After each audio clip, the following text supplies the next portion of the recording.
हाय। आज हम पढ़ेंगे लाइट रिफ्लेक्शन एंड रिफ्रैक्शन के बारे में। क्लास टेंथ का चैप्टर है फिजिक्स का। आज हम स्टार्ट कर रहे हैं लाइट चैप्टर। बहुत ज़्यादा इंटरेस्टिंग है और लेंदी भी है। तो लेंदी इन द सेंस बड़ा चैप्टर है, कुछ ज़्यादा डिफिकल्ट नहीं है, इंटरेस्टिंग है और अच्छे से पढ़ेंगे तो इजी लगेगा ये चैप्टर। तो चलिए फिर शुरू करते हैं डेफिनेशन से। लाइट के डेफिनेशन से शुरू करते हैं। हम देख लेते हैं लाइट होता क्या है। Light is a form of energy, like mechanical energy and chemical energy, which enable us to see the colorful world. Light एक फॉर्म ऑफ एनर्जी है, ज़्यादा कुछ है नहीं। लाइट एक फॉर्म ऑफ एनर्जी है जो हम लोगों को इनेबल करता है इस कलरफुल वर्ल्ड को देखने के लिए। हमारी जो आईज होती हैं वो बिना लाइट के हेल्प के वो इस कलरफुल वर्ल्ड को नहीं देख सकती। तो हमारी आईज जो होती हैं वो लाइट को डिटेक्ट करती हैं, सो दैट हम लोग इस कलरफुल वर्ल्ड को देख सकते हैं। It is only when light coming from an object enters our eyes that we are able to see that object. देखिए क्या होता है कि लाइट जो जिस ऑब्जेक्ट से आ रही है वही लाइट अगर हमारे आंखों में जाए, वो उस लाइट को डिटेक्ट करे, तब हम लोग उस चीज़ को, उस ऑब्जेक्ट को देखने में एबल होते हैं। सिंपल सी बात है। लाइट ना रहे और हमारी आंखें भी रहे तो हम लोग देख नहीं सकते। जस्ट लाइक रात में या किसी अंधेरे रूम में होता है, लाइट वहाँ पे नहीं होती और हमारी आंखें प्रॉपर्ली वर्क करती रहती हैं, तब भी हम लोग प्रॉपर्ली देख नहीं सकते वहाँ पे। तो हम लोग चलिए आगे बढ़ते हैं और देख लेते हैं लुमिनस ऑब्जेक्ट्स क्या होते हैं। The object which can emit their own light are called luminous object. मतलब वो ऑब्जेक्ट जो अपना लाइट खुद से प्रोड्यूस कर सकते हैं, उनको हम लोग लुमिनस ऑब्जेक्ट बोलते हैं। जैसे जो सन हो गया, इलेक्ट्रिक बल्ब्स हो गया, एलईडी लाइट्स हो गई, हमारे टॉर्चेज हो गया, वो क्या है, सारे अपने से लाइट को इमिट करता है, तो हम लोग उसको लुमिनस ऑब्जेक्ट्स के कैटेगरी में रखेंगे। तो अब हम लोग देख लेते हैं कि लुमिनस ऑब्जेक्ट को हम लोग कैसे देख पाते हैं। तो we can see the luminous object due to the light emitted by them. जो वो लाइट इमिट करते हैं, वो अपने बॉडी से लाइट जो इमिट करते हैं लुमिनस ऑब्जेक्ट, वो लाइट्स हमारे आंखों तक पहुंचती हैं और वो पहुंचने वाली लाइट्स हम लोग को इनेबल करती हैं उन सारे लुमिनस ऑब्जेक्ट्स को देखने में। नेक्स्ट हमारा non luminous object. Those object which do not emit their own light is called non luminous object. वो सारे ऑब्जेक्ट जो लाइट को इमिट नहीं करते हैं, उनको नॉन लुमिनस ऑब्जेक्ट की कैटेगरी में रखा जाता है। जैसे हो गया हम लोग का अब आसपास के सराउंडिंग में देख सकते हैं, जैसे हमारा हो गया डोर, बेड हो गया, सोफा हो गया, ये सारी चीज़ें नॉन लुमिनस ऑब्जेक्ट की कैटेगरी में आती हैं। तो हम लोग दूसरा पॉइंट देख लेते हैं कि हम लोग नॉन लुमिनस ऑब्जेक्ट को आखिर कैसे देख पाते हैं। क्योंकि ये तो हुई कि लुमिनस ऑब्जेक्ट्स तो लाइट्स देते हैं, तो हम लोग उन लोगों को देख लेते हैं, और नॉन लुमिनस ऑब्जेक्ट्स तो लाइट नहीं देते हैं, तो हम लोग उन लोगों को उन सब चीज़ों को कैसे देखते हैं। An object reflect light that falls on it. This reflected light when received by our eyes enable us to see the things। मतलब कोई अगर नॉन लुमिनस ऑब्जेक्ट है तो उन पे जो लाइट्स फॉल कर रही हैं वो लाइट्स वो रिफ्लेक्ट कर देते हैं हमारी आंखों तक, और वो लाइट्स रिफ्लेक्ट कर देते हैं, और वहीं जो रिफ्लेक्टेड लाइट्स होती हैं वो अगर हमारी आंखों तक पहुँचे तो वहीं रिफ्लेक्टेड लाइट्स और रेज वो इनेबल करती हैं हम लोगों को उस सारी नॉन लुमिनस ऑब्जेक्ट्स को देखने में। सिंपली किसी ल्यूमिनस ऑब्जेक्ट से लाइट किसी दूसरे नॉन ल्यूमिनस ऑब्जेक्ट पे पड़ती है तो क्या होता है कि नॉन ल्यूमिनस ऑब्जेक्ट्स जो है उन पे पड़ने वाली लाइट्स वो रिफ्लेक्ट कर देती हैं, और जब ये रिफ्लेक्टेड रेज और लाइट्स हमारी आंखों तक पहुंचती हैं तो हम लोग उन सारी नॉन ल्यूमिनस ऑब्जेक्ट्स को जो लाइट इमिट्स नहीं करती हम लोग उनको देख पाते हैं। हमारा एक पॉइंट है, light travels in straight lines. जो हमारा लाइट है वो सीधे स्ट्रेट लाइन में ट्रेवल करता है। ये आपने 7th क्लास में एक्सपेरिमेंट से देखा होगा कि अगर कैंडल को हम जलाएं और दो हम लोग कार्डबोर्ड ले लें तो जो हमारे जो सीधा होगा, जो कैंडल के सीधे कार्डबोर्ड से होल होगा, उसी से लाइट्स आएगा और दूसरे कार्डबोर्ड से नहीं आएगा। ऐसा आपने कुछ एक्सपेरिमेंट किया था क्लास 7th में या 8th में। तो वहाँ से हम लोग ने देखा था कि जो लाइट्स होती हैं वो स्ट्रेट लाइन में ट्रेवल करती हैं। ये हमारा पॉइंट है क्लास 10th की एनसीईआरटी बुक से, जो डिफ्रैक्शन ऑफ लाइट है ये डिफाइन करता है। मोर टू नो में है, फर्स्ट पेज में ही है चैप्टर के। If an opaque object on the path of a light becomes very small, light has tendency to bend around it and not to walk in a straight light known as diffraction of light. क्या होता है ना कि अगर हमारा ये light ऐसे जा रहा है, यहाँ पे क्या होता है कि यहाँ पे एक ओपेक ऑब्जेक्ट हो गया, क्योंकि अगर ट्रांसलूसेंट और ट्रांसपेरेंट होगा तो ये इससे पास कर जाएगा। लेकिन अगर ये ऑब्जेक्ट हमारा क्या होगा कि ओपेक हो जाए और बहुत ज़्यादा छोटा हो जाए, टीनी स्मॉल हो जाए बहुत ज़्यादा, तो क्या होगा कि ओपेक है तो इससे ट्रैवल तो नहीं कर सकता, तो ये इसे कॉर्नर से पास कर जाता है। यहाँ पे देख लेते हैं हम लोग कि अगर लाइट ट्रैवल कर रहा है किसी डायरेक्शन में और यहाँ पे एक छोटा सा ऑब्जेक्ट, बहुत ज़्यादा छोटा सा स्मॉल ऑब्जेक्ट है, ओपेक ऑब्जेक्ट है, तो क्या होता है ना, लाइट का एक टेंडेंसी होता है जिसको हम लोग डिफ्रैक्शन ऑफ लाइट बोलते हैं। वो कहता है कि लाइट के पास टेंडेंसी होता है, अगर लाइट के पाथ में कोई ओपेक ऑब्जेक्ट बहुत ज़्यादा छोटा हो जाए तो वो कॉर्नर की तरफ से मोड़ लेता है अपने पाथ को और पास कर जाता है। बिल्कुल ऐसे, मतलब यहाँ पे एक ओपेक ऑब्जेक्ट है और बहुत ज़्यादा छोटा है, इसलिए ये कॉर्नर से बेंड कर जाएगा। तो इसी को हम लोग बोलते हैं डिफ्रैक्शन ऑफ लाइट। ज़्यादा डिटेल्स में नहीं पढ़ना है, बस डिफिनेशन दिया था एनसीईआरटी में और इम्पॉर्टेंट है नॉलेज के लिए। ये हम लोग नेक्स्ट है टॉपिक हम लोग का नेचर ऑफ लाइट, कि लाइट जो होता है वो बिहेव कैसे करता है, आखिर वेव की तरह या पार्टिकल की तरह। तो लाइट एक, तो अगर हम लाइट के नेचर की बात करें तो लाइट जो है वो उसके पास ड्यूअल नेचर होता है, वो दोनों तरफ से बिहेव करता है, वेव की तरह भी और पार्टिकल्स की तरह भी। अभी हम लोग देख लेते हैं दोनों कैसे बिहेव करता है, मतलब लाइट वेव की तरह कब बिहेव करता है और पार्टिकल्स की तरफ कब बिहेव करता है। वेव थ्योरी ऑफ लाइट, इसमें आपको पता चलेगा कि लाइट जो है वो वेव की तरह कब बिहेव करता है। Light consist of electromagnetic waves which do not require a material medium, solid liquid gas जो है मटेरियल मीडियम है, फॉर देयर प्रोपिगेशन। जो लाइट होता है वो इलेक्ट्रोमैग्नेटिक वेव्स को कंसिस्ट करता है, जिनके प्रोपिगेशन के लिए material medium like solid liquid and gas की जरूरत नहीं होती। वेवलेंथ में देख लेते हैं हम लोग, लाइट का जो है 4 into 10⁻⁻7 metre to 8 into 10⁻⁻7 metre, मतलब वेवलेंथ जो है लाइट का बहुत ज़्यादा छोटा होता है। अगर हम लोग साउंड वेव्स की बात करें तो उनके प्रोपिगेशन के लिए मटेरियल मीडियम की ज़रूरत होती है, लेकिन हम लोग साउंड लाइट वेव्स की बात करें तो ये इनके लिए प्रोपेगेशन मीडियम की या मटेरियल मीडियम की कोई ज़रूरत नहीं होती है। द फेनोमिना ऑफ डिफ्रैक्शन, मैंने अभी तुमने बताया डिफ्रैक्शन क्या होता है, interference and polarisation of light, ये दोनों आपको हायर क्लासेस में मिलेंगे, 10th में नहीं पढ़ना इन लोग इंटरफेरेंस एंड पोलराइजेशन के बारे में। Can only explain if light is considered to be wave in nature.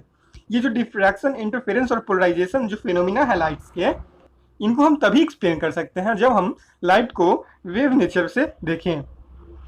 अगर हम लोग लाइट को पार्टिकल नेचर का है तो ये तीनों डिफ्रैक्शन, इंटरफेरेंस एंड पोलराइजेशन को हम लोग एक्सप्लेन नहीं कर सकते। एक दूसरा थ्योरी है लाइट का जिसको हम लोग पार्टिकल्स थ्योरी ऑफ लाइट बोलते हैं। इसमें क्या कहता है देख लेते हैं हम लोग। Light is composed of particles which travel a straight line at very high speed. The elementary particle that defines the light is photon. क्या कहता है पार्टिकल्स थ्योरी ऑफ लाइट की लाइट जो है वो पार्टिकल्स का कंपोज्ड है, कॉम्बिनेशन ऑफ पार्टिकल्स है जो कि स्ट्रेट लाइन में ट्रेवल करते हैं और एट वेरी हाई स्पीड। आप लोग जानते ही होंगे कि लाइट की स्पीड कितना होता है, 8 लाख मीटर पर सेकेंड, तो बहुत ज़्यादा हाई है वो स्पीड। अब क्या होता है कि एलिमेंट्री पार्टिकल जो है लाइट को, जो एलिमेंट्री पार्टिकल है जो कि लाइट को डिफाइन करता है, उसको हम लोग बोलते हैं फोटोन। अभी देख लीजिए कि ये पार्टिकल्स थ्योरी ऑफ लाइट से किन किन फेनोमिना को हम लोग डिफाइन कर सकते हैं, एक्सप्लेन कर सकते हैं।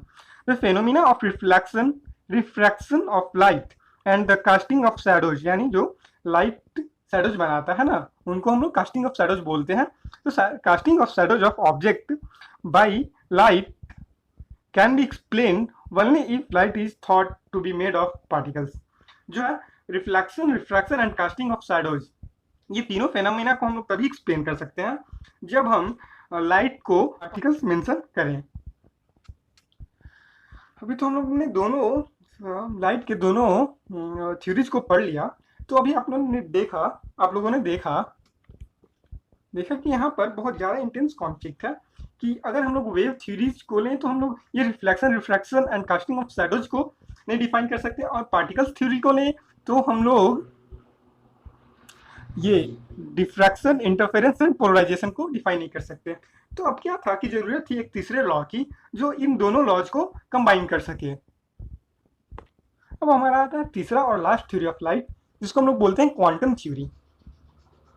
तो मैंने अभी तुरंत बताया कि क्वांटम थ्योरी की ज़रूरत क्या थी, कि पार्टिकल थ्योरी और वेव थ्योरी थी, वो दोनों बहुत ज़्यादा कॉन्फ्लिक्ट को बढ़ावा दे रही थी कि अगर हम लोग लाइट्स को पार्टिकल लें तो फिर हम लोग इंटरफेरेंस, पोलराइजेशन एंड डिफ्रैक्शन को डिफाइन नहीं कर सकते, और अगर हम लोग वेव लें तो फिर हम लोग reflection, refraction and casting of shadows नहीं डिफाइन कर सकते। तो ये देखिए हमारा थर्ड एंड लास्ट लॉ है लाइट का। तो देखिए ये क्या करता है कि ये दोनों particles and wave theory of light को कंबाइन कर देता है। तो ये क्या कहता है देख लेते हैं हम लोग। Light exhibits the properties of both waves and particles depending on the situation it is in. मतलब लाइट जो होता है वो वेव और पार्टिकल्स दोनों की प्रॉपर्टीज को रखता है। अब क्या है कि डिपेंड करता है सिचुएशन पे, सिचुएशन कैसा है। अब ये तो हो गई हमारी सारी बेसिक्स बात, जो कि हमारे नॉलेज के लिए जरूरी था। अब हम लोगों को यहाँ से चैप्टर शुरू होता है अकॉर्डिंग टू एनसीईआरटी। अब आप मिरर्स के बारे में तो जानती ही होंगी, मिरर्स के बारे में वाकई बहुत ज़्यादा जानते होंगे और देखे भी होंगे अपने बेडरूम में, जिसमें आप अपना चेहरा देखते हैं, उसे ही हम लोग मिरर कहते हैं। और कभी कभी स्कूल की टॉयलेट में जिसमें देखकर अपने बालों को हवा में उड़ाते हैं, उसी को हम लोग मिरर कहते हैं, उसी को हम लोग मिरर कहते हैं। और फिजिक्स में कि मिरर को हम लोग रिप्रेजेंट करते हैं ऐसे एक लाइन पे, ऑब्लिक्स को हम लोग ऐसे कर दें, तो उसी जिस मिरर में आप अपना सुंदर सा चेहरा और टॉयलेट, स्कूल के टॉयलेट में अपने बालों को हवा में उड़ाते हैं, उसी को हम लोग इस सिंबल से फिजिक्स में रिप्रेजेंट करते हैं। बेसिकली मिरर करता क्या है कि आप उसमें अपना चेहरा देख सकते हैं अच्छे से और अपने बालों को हवा में उड़ा सकते हैं। तो मिरर क्या होता है, बहुत ज़्यादा स्मूथ होता है। आपने देखा होगा मिरर को टच करेंगे तो बहुत ज़्यादा स्मूथ होता है। तो मिरर स्मूथ होने के कारण उस पर पड़ने वाली सारी लाइट्स को रिफ्लेक्ट कर देता है, यूनिफॉर्म वे में रिफ्लेक्ट करता है, क्योंकि बहुत ज़्यादा स्मूथ होती हैं। तो देख लीजिए, a mirror is an object which reflects the light falling on it. Mirror जो लाइट्स रिफ्लेक्ट करती हैं सारी, वो उसके स्मूथनेस के कारण होती हैं। अगर मिरर स्मूथ नहीं होगा उतना, तो लाइट को रिफ्लेक्ट नहीं कर सकता। मिरर होता है ना, वो शुरू में क्या होता है, वो ट्रांसपेरेंट होता है, ओपेक नहीं होता है, वो ट्रांसपेरेंट होता है शुरुआत में। क्या किया जाता है उसके साथ कि ट्रांसपेरेंट मिरर जो होता है उसकी एक साइड में पहले एल्युमिनियम की पतली सी लेयर डिपॉजिट कर दी जाती है। एल्युमिनियम या सिल्वर की एक पतली सी लेयर, जिस पे एक्चुअल रिफ्लेक्शन होता है लाइट का। और उस एल्युमिनियम या सिल्वर की लेयर को प्रोटेक्ट करने के लिए उसके ऊपर रेड पेंट चढ़ा दी जाती है, ताकि वो जो एल्युमिनियम की डिपॉजिट है या सिल्वर की डिपॉजिट है, वो प्रोटेक्टेड रहे, ताकि वो सुरक्षित रहे। और यही हमारा जो है सिल्वर लेयर और एल्युमिनियम लेयर, वहाँ पे हमारा एक्चुअल रिफ्लेक्शन होता है लाइट का। आप लोग इस एक्सपेरिमेंट को घर पे भी कर सकते हैं। एक ट्रांसपेरेंट ग्लास शीशा ले लीजिए, एक ट्रांसपेरेंट, और उस पर क्या होता है कि हम लोग एल्युमिनियम की लेयर तो नहीं चढ़ा सकते हैं, तो उसके एक साइड में एल्युमिनियम की फॉइल लगा लीजिए, और दूसरे साइड में देखेंगे तो आपका चेहरा दिखेगा जैसे हर मिरर में दिखता है। तो आपको एक्सपेरिमेंट करना है तो आपको कोटिंग की ज़रूरत नहीं होगी, रेड पेंट की कोटिंग की ज़रूरत नहीं होगी। तो सिंपली एक ट्रांसपेरेंट शीशा लीजिए और उसके ऊपर एल्युमिनियम फॉइल लगा दीजिए। एल्युमिनियम फॉइल नहीं है तो कोई भी ओपेक चीज़, पीस ऑफ पेपर और पीस ऑफ क्लॉथ भी लगा देंगे, तो वो एक मिरर की तरह ही काम करेगा। अब हम लोग को पढ़ना है reflection of light, the process of sending और bouncing back the light rays which falls on the mirror or surface of an object is called reflection of light. Reflection of light वो प्रोसेस है जो अगर किसी object पे raise of light पड़े तो वो उसको वापस बाउंस कर देता है।